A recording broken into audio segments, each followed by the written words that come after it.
What does it mean to become aware of a space, a silent space?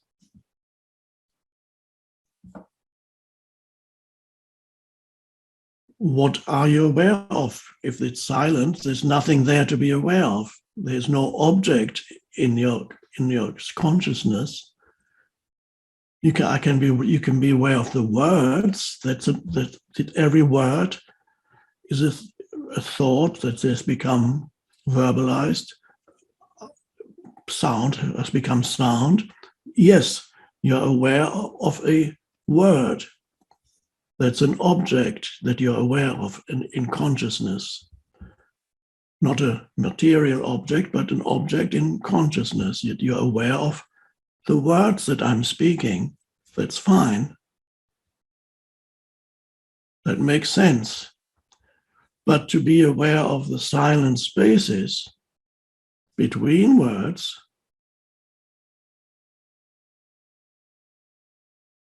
it doesn't seem to make sense. Why not? Because there's nothing there to be aware of.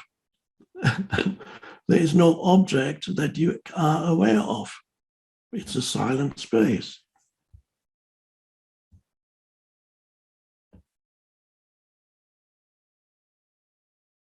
So if there is no object that you are aware of, what is it?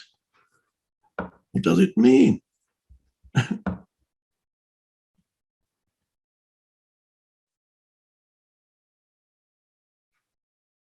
And the answer is very simple. It's called awareness of awareness, self-awareness. In some Indian traditions called self-realization. You're aware of being aware. You are conscious of being conscious. You are the consciousness that is conscious of itself, that has awakened completely. Because before that happened, this consciousness was always identified with some object of consciousness. It was identified with the sense objects. I want this, I like this, I don't want this, I must have that. And it was identified with mental objects that to a large extent represent physical objects, the objects of the thoughts and the object of the senses. It was continuously identified with this, that, and the other, and running after this, that, and the other. And that is called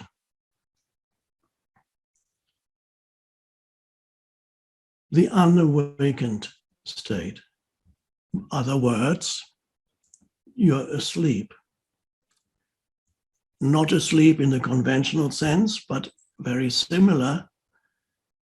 You are unaware of yourself. You seek yourself in the objects of the senses and in the mental objects. You're really always looking for yourself in things and in thought. And never really finding yourself. Everybody's lost.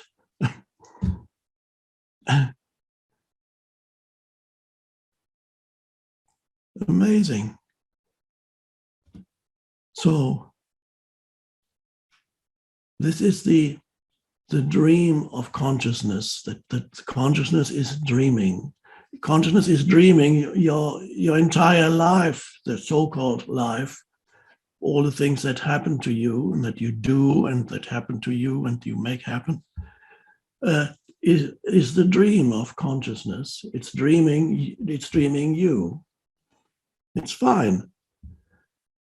But the important thing is, are you completely captured by this dream? Are you completely immersed in this dream?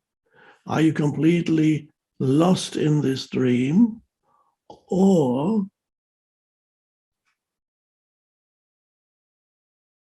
is it the case that you know that this dream is happening? Is it a lucid dream?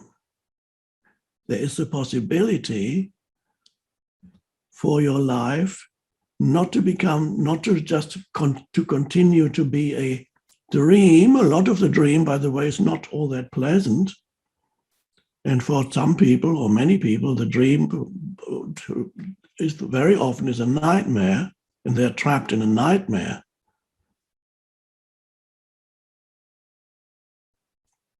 But you may have experienced in an actual dream when you were in bed asleep and you were dreaming in bed. That's a dream in the conventional sense. Sometimes you, in the middle of the dream, you suddenly realize that you're dreaming. That can happen. Many people have experienced that. It's called lucid dreaming. And that's quite interesting because then you go, oh, wow, this is a dream. I can make anything happen. And nothing really matters that much because it's a dream. So even if you saw a monster in your dream, but suddenly you become aware that you're dreaming, the monster is no longer that threatening.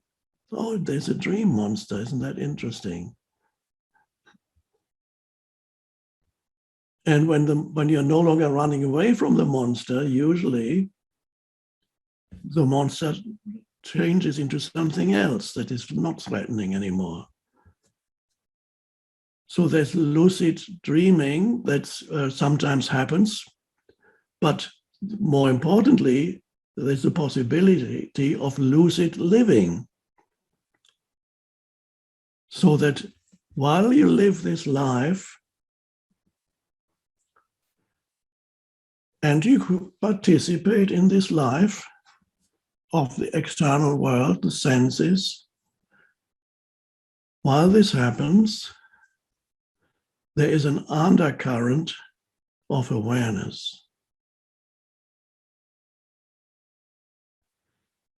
So it's very important for us to be here, to become familiar with that dimension in yourself, the awakened dimension, become familiar with this awareness.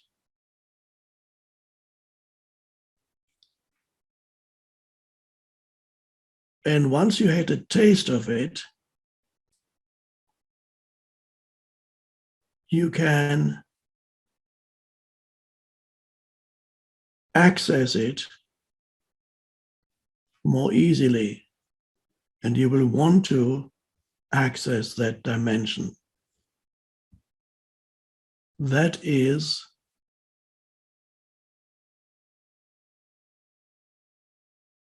the awakened state.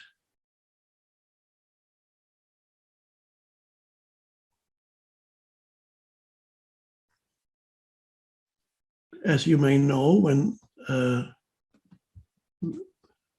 Buddha was asked, "Who are you?" or "What are you?" he said, "I'm awake." That's where the word Buddha comes from the Sanskrit root, to be awake. That's all. I'm awake.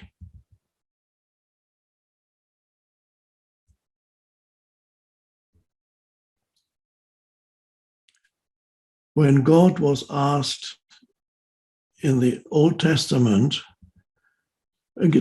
same question, somebody asked, I don't know who asked, was it Moses? Asked God, "Who are you?" or "What are you?" The answer is, "I am,"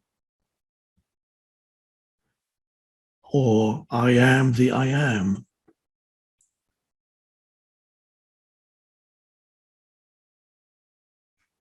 What is I am? I am is the first person singular of the verb to be.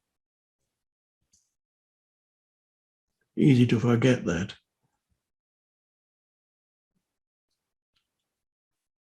The being that underlies all existence. The being that underlies all existence.